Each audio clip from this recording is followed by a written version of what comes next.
우리 옆에 계신 분 인사하겠습니다. 잘 오셨습니다. 보고 싶었습니다. 당신은 은혜 받는 사람입니다. 이번 주 벌써 12월입니다. 벌써 12월. 코로나 때문에 막 통으로 막 날아가는 느낌이 나는데 여전히 하나님은 일을 하시고 하나님은 2022년에 또한 우리를 통해서 새 일을 행하실 겁니다. 그래서 약한 자가 꿈을 꾼다고 하죠. 저는 굉장히 약한 사람인데 말이나 조금 세게 하지 약한 사람입니다. 몸도 굉장히 약하고 몸은 약하고 또 피곤할 수도 있는데 요즘에 제 영혼 속에서는 꿈을 꿉니다. 하나님이 가장 원하시는 게 뭘까? 하나님이 가장 기뻐하실 일이 뭘까? 하나님이 뭘 우리 보고 하라고 막 강요하신 건 아닌데요. 하나님을 사랑하니까 그렇게 되어지더라고요. 사랑을 받고 나니까 되어지는데 12월 달에는 한 해를 사랑으로 마무리합니다. 그래서 오늘 제목이 넉넉히 이기는 최강사랑. 겨우 이기는 게 아니라 넉넉히 이기는 최강사랑. 우리가 이미 이 사랑 안에 거하고 있는 줄로 믿습니다. 그리고 확인을 해야죠. 넉넉히 이기고 있는지. 그걸 봐야 되는데 가장 중요한 것이 우리를 신자라고 할 때 믿음이죠. 믿음. 믿음이 생겨지고 자라나는 믿음의 과정이 있습니다. 사단은 과정을 생략해요. 빨리빨리 하려고 하는데 하나님은 이 과정을 통해서 우리가 자라나길 원하시는 거거든요. 이건 생략하는 게 절대 아닙니다. 그래서 믿음의 과정의 가장 중요한 부분은 믿음이 자랄수록 뭐가 바뀌냐면 시선이 변화가 됩니다.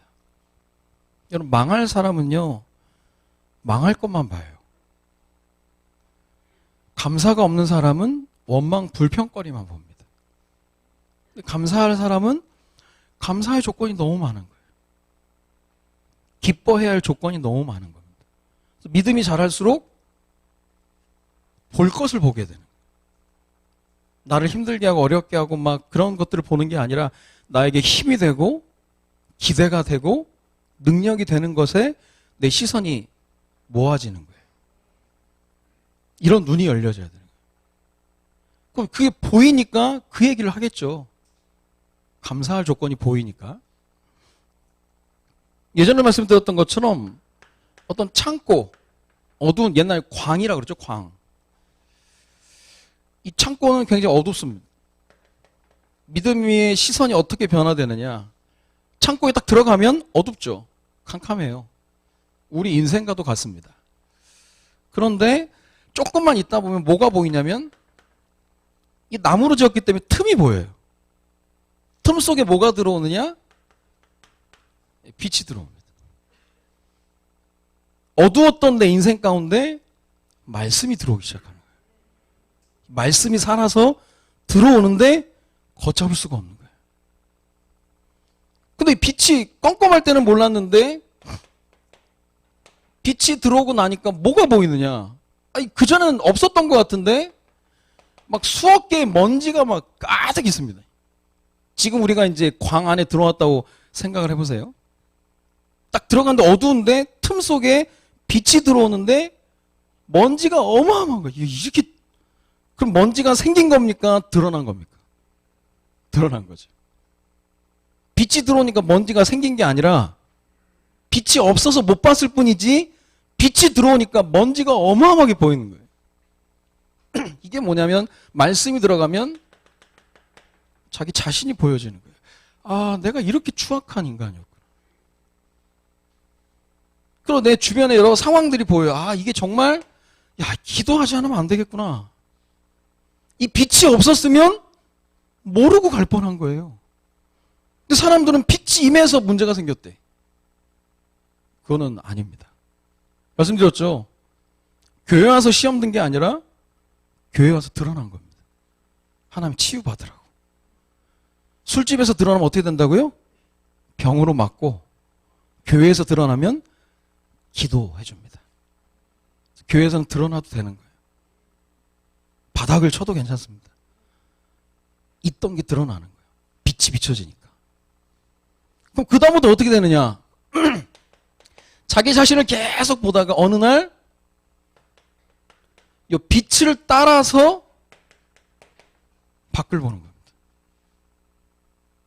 이게 굉장히 드라마틱한 믿음의 과정이에요. 이제는 빛을 통해 밖을 보는 거예요. 세상과 죽어가는 현장을. 그 믿음의 과정 가운데 시선이 변한다고 하는 것은 믿음이 있고 없고의 차이가 큽니다. 뭐가 달라지느냐? 해석이 달라지는 거예요. 똑같은 일을 보는데 해석이 달라지는 거예요. 그래서 해석하는 것 따라서 응답이 오고 해답이 오는 거죠. 응답은 뭡니까? 그 문제에 대한 해결이에요. 해결되는 거예요. 그러나 해답은 해결은 안 됐어요. 내가 원하는 걸로 해결은 안 됐는데 뭐가 보이느냐? 계획이 보이는 겁니다. 한나는 아들을 달라고 기도하다가 먼저 해답을 얻고 그 다음에 응답받은 거예요. 해답을 얻은 게 뭐냐? 너 기도 똑바로 해라. 나 시리를 위해서 기도해라. 알겠습니다, 하나님. 그리고 나서 집에 와서 식음을 전폐했던 여인이 밥을 먹습니다. 해답 나왔거든. 그리고 응답이 따라와요. 육체의 가시 때문에 막 실컷 메시지하고 쓰러지고 거품 물고 하니까 바울이 하나님 너무 힘들어요. 좀 해결해 주세요. 그랬더니 하나님은 응답하시지 않고 해답을 주십니다. 너 받은 게 많아. 너 자고하지 않도록 사탄의 사자, 육체의 가시를 넣었다는 거예요. 그리고 그것 때문에 네가 하나님의 일을 못하지는 않아. 바울이 그 계획을 딱 잡고 나니까 그 다음부터 그거 놓고 기도 안 합니다. 여러분이 그냥 매년 그냥 주기적으로 기도하는 거 있잖아요. 빨리 해답 얻으시라니까. 그거 응답 안 될 수도 있어요. 하나님 그거 가지고 가래. 미워 죽겠는데 데리고 가래요. 십자가로 생각하고 가랍니다. 오늘 하나님 일하시면 끝나는 거예요. 우리 주 목소리 한 번만 바라면 천하의 모든 거 다 떨겠네요. 하나님 한 번 하시면 됩니다. 우리 랩런트도 이번에 민석이가 저는 뭔지도 모르겠어. 어쨌든 대단한 거예요. 한 방 터뜨렸잖아, 한 방. 오늘 아침에 경남에서 만나, 야, 한 방 있다, 그래. 랩런트들은 하나님처럼 한 방이 있다니까요. 이제 시작인 거예요, 그게. 앞으로 어떻게 될지 모릅니다. 하나님 랩런트를 237 5천 종족을 향해 어떻게 쓰실지 아무도 몰라요. 근데 그게 어느 날은 안 보일 수가 있다니까요. 어느 날 하나님의 시간표가 되면 그때부터 어마어마한 게 시작되는 겁니다. 그래서 오늘 우리가 다시 한번 말씀을 통해 깨달아야 될 것이 하나님께서 우리에게 준 사랑. 넉넉히 이기는 무슨 사랑이요? 최강 사랑이에요. 더 센 거 없다. 울트라 캡숑 하려다가 너무 유치해가지고 그냥 최강으로 했는데 어쨌든 제일 센 거. 어쨌든 제일 센 거. 큰 거 한 방 맞아버리면 되는 겁니다. 그래서 하나님께서 우리로 하여금 믿으라고 하는데 그 믿음의 핵이 뭐겠습니까? 어떤 것을 믿으라는 거예요? 믿음의 핵 중에 핵은 십자가입니다. 십자가. 십자가는 무엇을 의미하느냐? 승리를 의미하고 승리하고자 하는 사람은 십자가를 붙드는 겁니다. 십자가 내가 처음 볼 때 나의 마음에 큰 고통 사라져. 십자가는 어마어마한 거예요. 사망으로부터의 승리를 얘기합니다. 고린도전서 15장 55절에서 58절을 보니까 사망아 너의 승리가 어디 있느냐? 사망아 네가 쏘는 게 어디 있느냐? 사망이 쏘는 것은 죄요 죄의 권능은 율법이라. 우리 주 예수 그리스도로 말미암아 우리에게 승리를 주신 하나님께 감사하노니. 승리를 주신 하나님께. 승리는 누가 주시는 거라고요? 하나님이 주시는 거예요. 우리가 잘하는 게 아니라. 그러므로 내 사랑하는 형제들아 견실하며 흔들리지 말고 항상 주의 일에 더욱 힘쓰는 자들이 되라. 이는 너희 수고가 주 안에서 헛되지 않은 줄 알미라. 승리를 주신 하나님께 감사하노니. 이번 주 승리할 거니까 미리 감사하시기 바랍니다. 이게 기가 똥이 차는 거라니까, 이게. 환경과 상황이 어떨지 모르겠는데 답을 가지고 시작하는 거예요. 답을 가지고. 어떤 문제, 사건, 일이 일어날 게 분명히 맞는데 답이 있기 때문에 그게 문제가 아닌 거예요. 답을 가지고 자세히 보다가 믿음이 자라는 거지. 믿음이 성장하는 거예요. 골로새서 2장 14절 15절에는 뭐라고 얘기하느냐. 우리를 거스르고 불리하게 하는 법조문으로 쓴 증서를 지우시고 제하여 버리사 십자가에 못 박으시고. 법조문, 이걸 그냥 없애버렸다는 거예요. 통치자들과 권세들을 무력화하여 드러내어 구경거리로 삼으시고 십자가로 그들을 이기셨느니라. 통쾌하지 않습니까? 권세자들, 통치자들 무력화시켜버렸다. 그리고 그들을 구경거리로 만들어버렸다. 하나님. 십자가로 이기셨느니라. 법조문, 전 세계를 통틀어서 가장 잔인한 제도가 뭔지 압니까? 노예제도예요.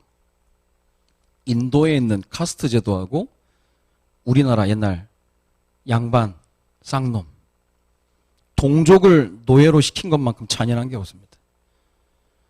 우리나라 조선 개국할 때 양반이 5%예요. 노비가 50%였어요. 아니, 같은 동족인데 골품제로 나눠서 성골, 진골, 품대로 나눠가지고 기준도 없어요. 태생 따라서 그냥 닌 죽을 때까지 노예야. 그게 너무 만연했던 거예요. 예전에 장례원이라고 노비 문서를 관할하는 청이 있었습니다. 어마어마한. 퇴계 이황한테도요, 노비 문서가 340몇 개 있었어요. 집에 300 몇 명을 거느린 거예요. 아무리 노비를 자식처럼, 가족처럼 사랑했어도 노비예요, 끝까지. 그런 제도가 있었다니까요. 근데 그 노예 문서를 다 찢어 없애버렸다는 거예요. 사단의 노예, 죄의 노예, 운명의 노예, 그런 모든 법조문을 찢어버리신 게 십자가라는 거예요. 어마어마한 거예요, 이거는.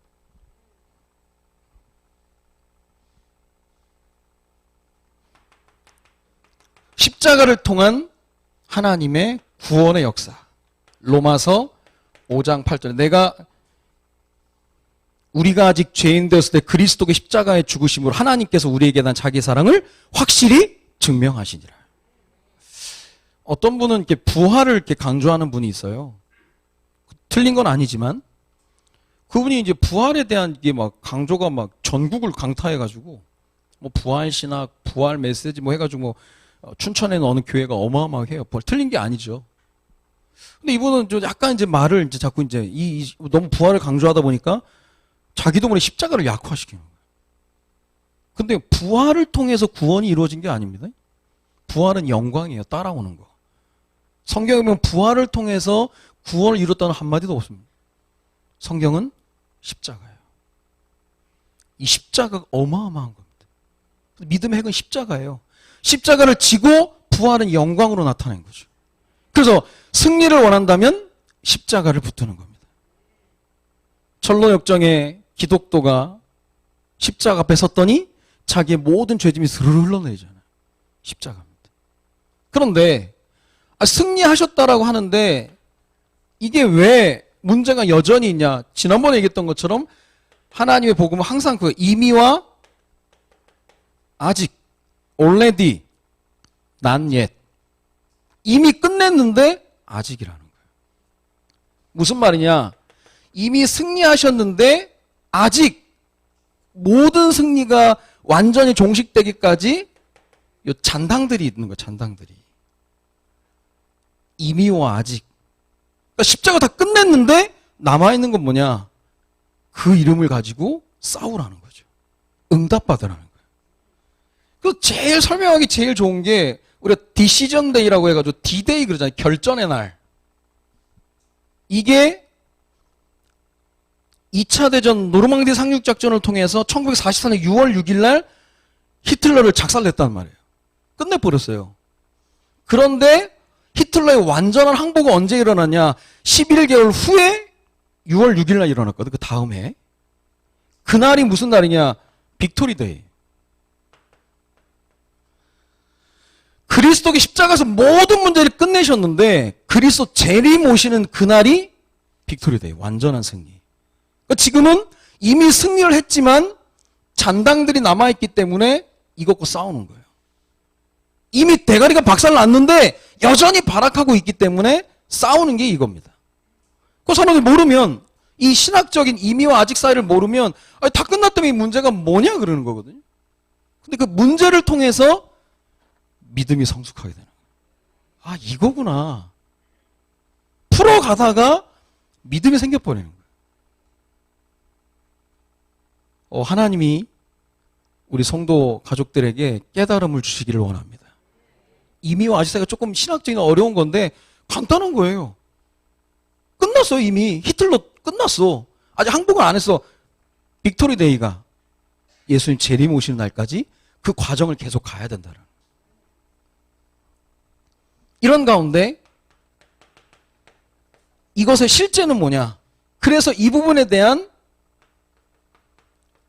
균형을 잡아야 되는 거예요. 어떤 사람은 임의에만 막 너무 신경 다 끝났다면서 막 맞는데 아직이 있는데 그냥 너무 그냥 무대뽀 그냥 막 그냥 너무 막 그냥 하는 사람은 그냥 네가 하나님 해라 막 그렇게 얘기할 정도로 막 지가 다 뭐 끝났다 완전히 뭐 그건 좀 위험한 거예요. 어떤 사람 또 아직이래 또 이것만 또 강조하는 사람 둘 다 위험한 거예요. 균형을 잡아야 되는 거예요. 하나님이 다 끝내셨지만 이 일을 통해서 말씀 성취를 보게 하시고 예수 그리스도 이름의 능력을 체험하게 하시고 확인하라고 하는 거거든요. 균형을 딱 잡아야 돼요. 그래서 이걸 놓고 싸우는 것을 보고 영적인 싸움이라고 하는 거예요. 그 영적인 싸움은 뭐냐면 내게 있는 문제 해결이 아니에요. 문제 해결을 놓고 기도하는 게 아니라 어떤 문제도 이미 그리스도에서 끝내셨기 때문에 문제가 왔을 때 어떻게 기도하느냐. 하나님, 내가 깨어서 기도하게 해달라고. 그겁니다. 그러니까 기도하다가 믿음이 생기는 거예요. 말씀은 현실입니다. 머나먼 얘기가 아니에요. 분명한 건요. 오늘 선포된 말씀 가지고 있으면 문제가 왔는데 내가 답을 가지고 있는 거예요. 이걸 보면 믿음이 자라고 말씀이 선포되는 교회를 사랑하게 돼요.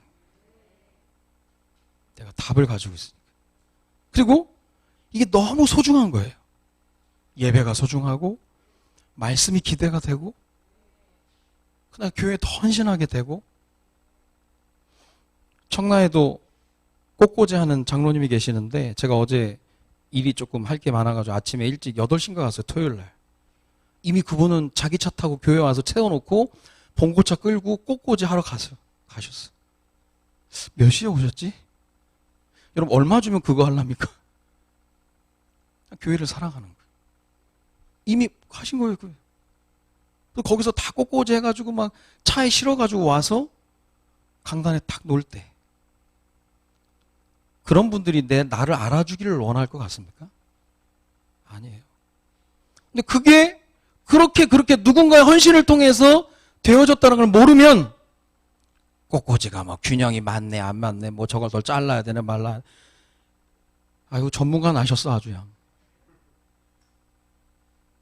그건 진짜 그 의미 모르는 겁니다. 교회 하나하나 모든 것은 의미 있게 진행되는 거예요. 누군가의 헌신을 통해서 하는 거예요. 그래서 내년에는 모두가 1인 1헌신하는 거예요. 감사하니까. 깨우 기도. 다윗은 얼마 정도 기도했냐? 시편 59편 11절에 보니까 자기를 힘들게 하고 했던 여러 가지 문제들을 그들을 죽이지 마옵소서 나의 백성이 잊을까 하나이다. 아니 없애버리면 잊어버려요. 그냥 내버려 두세요. 왜냐? 다윗은 그걸 통해서 자기가 싱싱해진다는 걸 알게 된 거예요. 싱싱해지는 거예요. 문제가 와 있고 문제가 왔다면 하나님이 여러분을 싱싱하게 하는 시간표인 줄로 믿으시기 바랍니다. 저 바다에서 오징어를 잡아가지고 얘네들 서울까지 살아서 보내야 되는데 여러분들이 졸아. 졸다가 죽어버린대. 이 오징어들이. 그래서 일일이 깨울 수도 없고. 그래서 오징어 그 통 안에다 뭘 집어넣는데요? 꽃게를 몇 마리 집어넣는데. 꽃게가 이리저리 다니면서 막, 야, 자지 마, 졸지 마, 졸지 마, 자지 마, 하지 마. 그 뚜껑 열어보면 다 끼있다. 눈이 다 마주친다는 거예요. 꽃게 때문에 잠 한숨 못 잤다면서. 그것 때문에 집어넣는데. 하나님 문제 때문에 미치겠습니다, 제가. 야, 너 그것 때문에 싱싱해지는 거야. 여러분이 오징어인지 꽃게인지, 그건 뭐 각자 알아서 하시고. 어쨌든, 여러분 주변에 여러분 힘들게 하는 사람이 있다. 아우, 저 나를 싱싱하게 만드는. 나중에 고맙게 되는 거죠. 한나의 기도는 분인나의 핍박으로부터 시작이 됐습니다. 싱싱해진다니까요? 문제가 와도 상관이 없는 거예요. 최강사랑, 오늘 말씀을 통해서 하나씩 확인해야 되겠는데요. 사랑을 위협하는 7가지 바울이 얘기했습니다. 첫 번째가 뭐냐? 환난이나 환경의 어려움이죠. 바울이 고린도 후서에 보면 내가 사형 선고를 받은 줄로 알고 그렇게 힘들었다는 거예요. 고린도 후서 1장 8절에서 9절. 그 나중에 보니까 뭐였냐? 살아계신 하나님만 의지하라고. 여러분, 극심한 어려움이면요. 여러분 아직도 딴 게 보인다. 아직 덜. 지렁이가 밟히면 꿈틀거리는 이유가 뭐라고요? 덜 밟혀서. 진짜 밟혀버리면 하나님만 보이는. 근데 바울이 사형 선고를 받은 줄로 알고 너무 힘들었는데 나중에 보니까 하나님께서 오직 죽은 자를 살리시는 하나님만 의지하게 하심이라. 이걸로도 사랑이 끊어지지 않는다. 35절에 누가 우리를 그리스도의 사랑에서 끊는 환난이나 곤고나 곤고 개인적인 뭐 여러 가지 고통 여러 가지 많은 부분이 있죠. 바울은요 엄청 돌아다닌 사람이에요. 하나님이 필요에 따라서 감옥에 가거나 미쳐버리는 거죠. 나는 왕성하게 돌아다녀야 되는데. 근데 하나님이 가둬놓고 편지를 쓰게 하잖아요. 그래서 모든 서신서가 나온 거예요. 만약에 계속 돌아다녔으면 누가 기록한 사도행전 말고는 기록이 안 남을 텐데 하나님이 그때마다 이제 풍성한 응답들이 오면 감옥에 가둬가지고 기록하게 하고 그랬단 말이에요. 이 바울은 굉장히 공고였죠. 이것도 사랑에서 끊을 수 없느니라. 또 뭐가 있습니까? 환난이나 곤고나 박해나.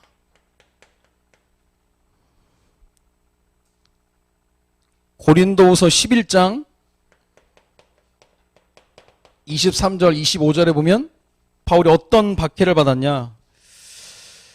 내가 수고를 넘치도록 하고 옥에 갇히기도 더 많이 하고 매도 수없이 맞고 여러 번 죽을 뻔하였으니 유대인들에게 40에서 하나 감한매를 5번 맞았으며 태장 40에 하나를 감했다. 40 때리면 그 당시 죽는다고 생각을 한 거예요.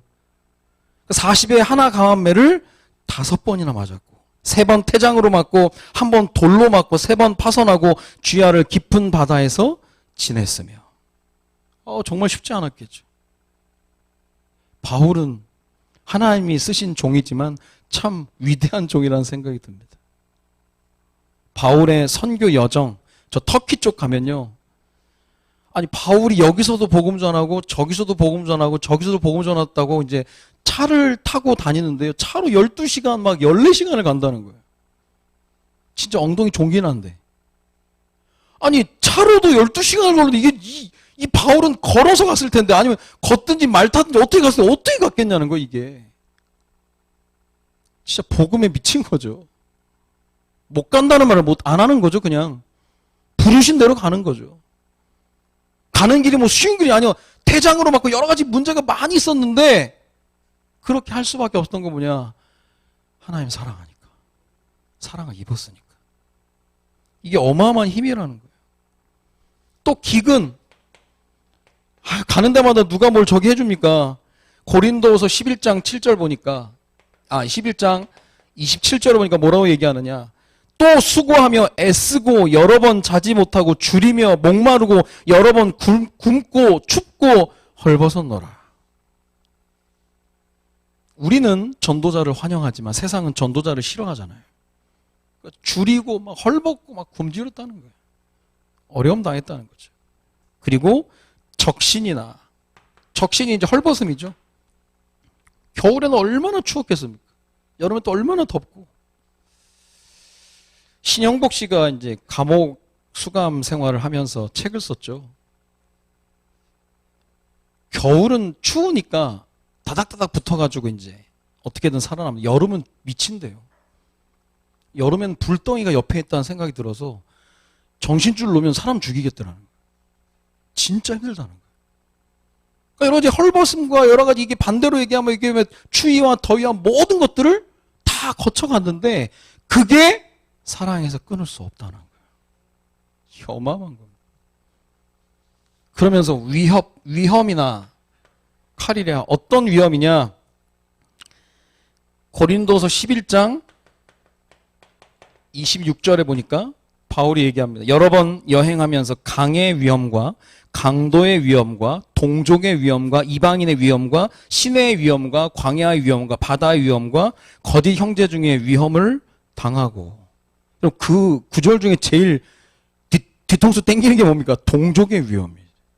동족인 줄 알았는데 위험한 거예요. 한때요, 필리핀 한인 납치 사건 난리 났었잖아요. 막 다 따가려고 하고 막 귀 따가 죽겠는데 누가 막 갑자기 안녕하세요 그래 버리니까 한국 사람이에요? 내일 만나자면서 바로 끌고 가가지고 한국에 있는 부모님께 전화해가지고 협박해가지고 수억 가지러 오게 하고 죽여버리고. 동족의 위험. 그것도 있었다는 거예요. 그러나 이것이 하나님의 사랑을 끊을 수 없다는 거죠. 근데 이 느낌이 딱 어떤 느낌이냐. 우리가 잘 모르면 이런 일들 때문에 버림받은 느낌을 받는다. 그러겠죠. 바울은 이렇게 많이 당했어도 하나님의 사랑에 끊어지지 않음을 느꼈는데, 자, 우리가 여러분 7가지 중에 하나씩 골라보세요. 내년에 하나님이 주신대. 뭐 고르랍니까? 다이어트 할 거면 적신? 기근? 골라보라니까. 우리는 7가지 중에 하나 하라고 하면 안 할걸요? 안 한다면서 나? 교회 옮긴다면서? 절로 간다면서? 종합센터를 다 당한 거예요. 버림받은 느낌이 없었을까요? 복음 전하다가 엄청 맞고 감옥에 고랑 차고 앉아있는데, 감옥이 깊은 구덩인데 느낌이 있겠죠. 근데 바울은 이게 뭘로 봤냐? 이런 마음을 주는 게 다 속임수라는 거예요. 승리를 주신 하나님께 감사하노니. 상관없다는 거예요, 이런 게. 그래서 바울이 이 속에서 하나님께서 주신 확신입니다. 오늘 8장 37절에 그러나 이 모든 일에 우리를 사랑하시는 이로 말미암아 우리가 넉넉히 이기느니라. 이걸 보고 압도적인 은혜라고 해요. 은혜를 받으려면 기왕이면 압도적인 은혜 가운데 붙들림 받으시기 바랍니다. 오미크론도 이겨나가. 오미크론 아시죠? 또 새로 나타났대 또. 알파, 베타, 감마, 람다 그렇게 가다가 너무 심해가지고 13번째, 14번째를 뛰어넘어가지고 오미크론. 완전 돌파. 이것도 최강 돌파인데 그것도 하나님의 은혜 앞에서는 무력화될 줄로 믿습니다. 저는 좀 위험한 발언일 수도 있는데 위험한 건 아닌데 어쨌든 코로나 걸려 죽는 게 아니겠죠. 때가 되니까 하나님이 데려가신 거죠. 안 그런가? 어떻게 생각하세요? 코로나 때문에 죽습니까? 코로나를 통해서 하나님이 사명 당한 사람을 데려가는 거겠죠. 제가 죽으면 코로나 때문에 죽었다고 하지 마시고 때가 됐구나 이렇게 얘기해 주세요. 뒤에서 뭐라 하지 말고 저기 까불던 일이 됐다면서 하지 말고 때가 되면 하나님이 이유 없으면 데려가는 거예요. 천국으로. 우린 천국 가잖아. 보장됐잖아요. 우리 죽어도 천국 가지만 불신자도 살아도 지옥 같은 인생 사는데 차원이 다른 거니까. 압도적인 은혜를 체험하시는 은혜가 있기를 바랍니다. 이게 오늘 제목처럼 최강사랑입니다. 어떤 것도 뚫을 수 없는 최강사랑. 그래서 이 부분을 알고 우리가 하나님 앞에 결단해야 될 게 있습니다. 그래서 믿음은 다른 말로 에무나 그랬죠. 그 믿음은 뭐냐? 버티는 겁니다. 에무나, 버티는 거예요. 아직 하나님의 때가 이루지 않았기 때문에 버티는 겁니다. 성경에 버티라는 거예요. 버티는 동안 믿음이 자라는 겁니다. 혹시 문제 있으면 조금만 버텨보세요. 하나님 분명히 이끌어 가신다니까요. 제가 이런저런 상황이 막 복잡하고 막 그랬는데요. 어느 날 응답이 조금 보이는데 제가 막 닭살 돋을 정도로 이거 진짜 이거 다 보고 계시는 거 아니야 이거? 그냥 아는 거하고요. 그게 딱 왔을 때 살 떨리는 거예요. 하나님 정말 죄송하지만 살아계셨군요. 이거는 다른 차원의 얘기예요. 살아계신 거 모르나? 아는데 다시 한번 막 그 앞에 머리를 좋아하려는 거지. 정말 버티는 거예요. 그리고 지난주에 얘기했던 것처럼 인도받는 겁니다. 인도받는 게 뭐냐? 뭘 하는 게 아니라 자리 잡음이죠. 어디서 누구와 합니까? 세상에서 그리스도와 자리를 잡는 거예요. 그리스도 동행하는 거예요. 하나님께서 우리를 그렇게 인도해 가신다는 겁니다. 자, 결론입니다. 하나님의 사랑, 그 크신 하나님의 사랑.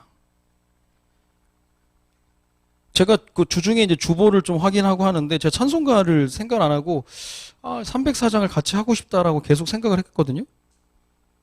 그리고 주일날 다시 주보를 보니까 이미 다 정해져 있는 거 304장이.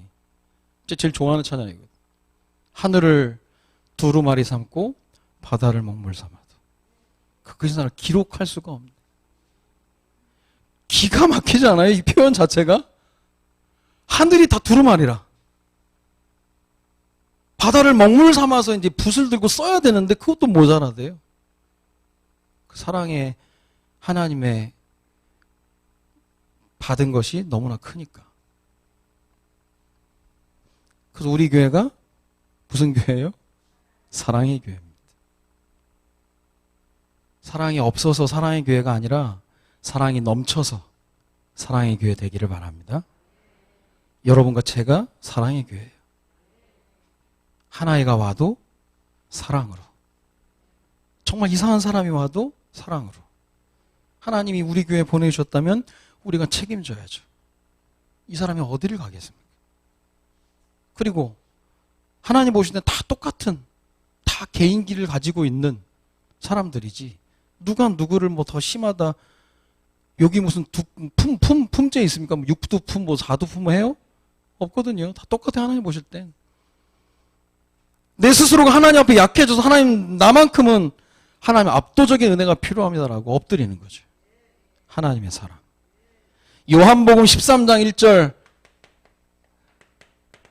자기 사람들을 사랑하시되 끝까지 사랑하시는 일. 옛날에 뭐 영화 같은 사랑이 어떻게 변하냐면서 사랑은 변합니다. 그거 안 살아봐서 그래. 사랑은 변해요. 하나님의 사랑은 변치 않습니다. 하나님이 어제나 오늘이나 동일한 분이니까. 하나님 우리가 제일 필요로 하는 것들을 하나님 너무나 잘 알고 계시는 거예요. 남궁원 씨 아들 홍정욱 씨라고 뭐 아빠 찬스 썼던 뭐 하버드 나오고 막 대단한 인물이죠. 그 사람이 이런 얘기를 했어요. 내가 경외하는 신은 만능의 신이 아니다. 선별의 신이다. 신이 이제껏 내 기도를 모두 들어주셨으면 나는 파멸했을지도 모른다. 다 하실 수 있는 분인데 내가 달라고 무조건 주는 게 아니라 선별해서 필요한 걸 주신다는 거예요. 얼마나 진실한 고백입니까? 내가 내 기도를 모두 들어주면 나는 파멸됐을 거다. 그죠? 우리 얼마나 막 저 인간 죽었으면 좋겠다, 뭐 다리가 부러졌으면 좋겠다. 쉽게 얘기하잖아. 다 들어주셨으면. 우리는 다 어디 부러져서 오는 거예요, 서로. 서로 민망하게. 너도 나 위해서 그렇게 기도했니?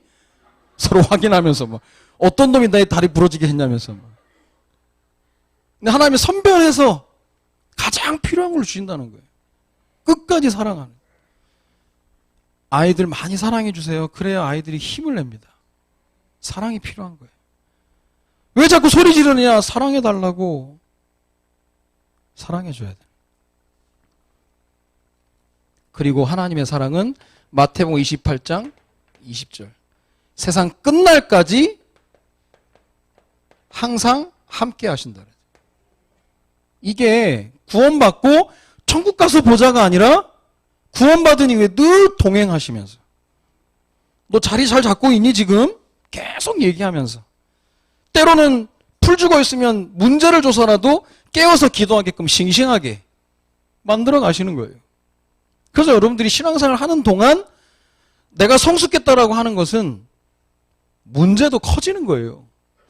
새 가족들 그냥 툭툭 건드립니다. 뭐 집사 지분 받았다. 어느 날 총 가지고 쏘죠. 사단이. 권사 장로 됐다. 이게 따발총으로 쏴. 다다다다 쏴버리는. 장로 목사 미사일 쏘는 거지. 문제가 크다. 내가 그걸 감당할 수 있는 힘이 있다는 거예요, 지금. 그걸로 인해 싱싱해지는 거예요.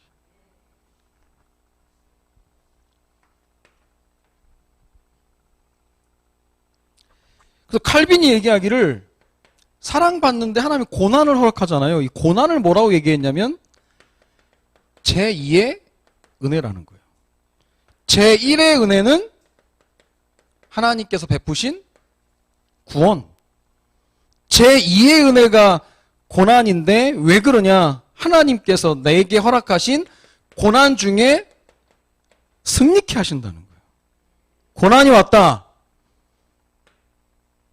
노트하고 펜을 준비하시기 바랍니다. 그래서 적어요. 마이 스토리를. 두고두고 간증할 수밖에 없는, 하나님의 사랑을 얘기할 수밖에 없는 마이 스토리가 만들어지는 거예요. 우리 청년 중에 한 명이 좀 문제가 있어가지고 좀 일이 지나갔는데 어떻게 잘 해결된다 전화했더니 마이 스토리 할게 만들어졌다면서. 이미 그런 뭐 차원을 넘어선 거죠, 그게.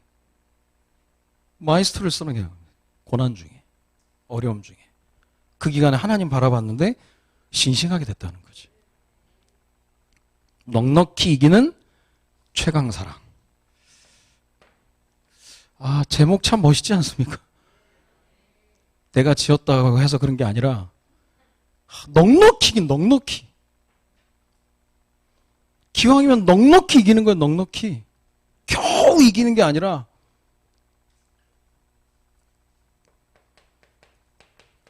자, 응답의 스케줄입니다. 우리는 12월 한 달을 사랑으로 보내면서 내게 주신 사랑이 너무나 크기 때문에 내가 전달해야 될 새 생명에 대한 새 생명 초청 전도 축제를 사랑으로, 그냥 하는 게 아니에요. 사랑으로. 압니다. 내가 사랑으로 기도하는지 동기를 가지고 기도하는지 알거든요. 그리고 2022년 우리는 전도운동의 응답을 누리려고 하는 겁니다. 그래서 우리 교회 안에서부터 마귀로 틈을 주지 않기 위해서 조직을 만드는 게 1일 1헌신이에요. 안과 밖에서 헌신자들, 안에서도 헌신하고 밖에서도 헌신하고. 나는 뭐 여러 가지 일이 바빠서 그 일 때문에 여러 가지 교회 일정에 들어가지 못한다면 다른 쪽으로 또 하는 거고요. 이거 기도하다 보면 나온다니까요, 이게. 기도하면 이게 내가 할 수 있는 것들이 나오게 되는 거예요. 1일 1 헌신. 그래서 우리 장로님들은 위원장으로 다 세워져가지고 지금 앞서서 헌신하고 계시잖아요. 그거 다 먼저 따라가는 거죠. 그리고 중요한 광고입니다. 1월 3일부터 5일까지 2022년 신년 전교인 특별 새벽 기도회를 전교인 특별 새벽 기도예요. 지금부터 조금씩 자두시기 바랍니다. 그냥 3일 연장으로 와야 되니까. 그날도 새벽에 끝나고 그때부터 자는겨. 그 다음날 와야 되니까. 1회 전도운동을 위해서 기도부터 하는 거예요. 그래서 3일 다 추석했다. 저기 붙여놓을 거예요. 각인을 시켜버릴 거예요. 선물도 줘야지. 저를 꼬시는 게 아니라 아이들이 봐야 되는 거예요. 그래서 뭘 선물로 줄까? 숟가락, 젓가락에 새벽의 용사를 기록해서 줄까? 밥 먹을 때마다 난 새벽의 용사인데 내가 전교인 특별 새벽 기도에 가면 되겠냐면서 평일 새벽 기도도 가야지 생각도 하고, 아니면 자명종을 할까, 뭐 다양한 것들을 생각하고 있거든요. 어쨌든 2번밖에 참석 못했다. 우리 한국말로 국물도 없는 겁니다. 3일 다 나와야 돼. 전출하면 기록할 거예요. 교회 역사가 되게. 2022년 전도운동이 시작됐는데 어디서부터 시작됐냐? 우리가 신년에 새벽에 나와서 기도했다. 기도했더니 시작이 되더라. 이걸 봐야 되는 거예요. 뭔가를 시작할 때 불신자도 하늘의 뜻을 알려고 토종 비결을 본다는데, 우리가 신년을 시작하면서 기대감도 없이 설레임도 없이 그냥 지나가면 되겠습니까? 전교인, 뱃속에서 붙어있는 애기들까지 다 나와가지고 전교인 특별 새벽 기도를 하는 거예요. 그리고 하나님이 한 해 동안 어떻게 일을 진행하시는지. 작년 초에, 올해 초죠. 올해 초 업글이라는 단어 좀 업글 됐습니까, 우리가? 어때요? 된 것 같은데? 말씀대로? 믿음대로. 2022년도 하나님 주신 말씀대로 될 것인데, 전도운동의 응답을 받게 될 겁니다. 오늘 넉넉히 이기는 최강사랑. 이 사랑에 감사 감격해서 내 주의 나라와 주 계신 성전과 피 흘려 사신 교회를, 그래서 교회를 통해서 전도운동이 일어나면 다 살아나버려요. 성전 문지방에 흘러나오는 물이 동방으로 흘러 아라바까지 흘러가 다 살려버렸거든요. 그 교회의 축복입니다. 그리스도의 제자, 현장의 제자, 교회의 제자가 되면서 하나님이 원하신 이 시대 전도운동, 여기서부터 시작하는 거예요. 송도에서부터 시작해서 북한과 세계 살릴 우리 교회가 되는 겁니다. 밑바탕에 깔려있는 게 넉넉히 이기는 최강 사랑이라는 거죠. 이번 주 이 답을 가지고 어떠한 문제 속에서 흔들리지 않고 이미 승리하신 그리스도의 언약 붙잡고 당당히 이겨나가는 은혜가 있어지기를 주님의 이름으로 축원드립니다. 기도합니다. 하나님, 12월 한 달 동안 넉넉히 이기는 최강 사랑이라는 제목으로 말씀 주셨는데, 이 사랑의 증인 될 수 있도록 우리를 축복하여 주옵소서. 한 해를 잘 마무리하고 또 시작하는 동안 2022년을 향한 하나님의 소원을 품고 전도운동 속에 응답받는 우리 송도 사랑교회 모든 가족들 될 수 있도록 주님이 축복하여 주옵소서. 감사를 드리며 예수 그리스도의 이름으로 기도드립니다. 아멘.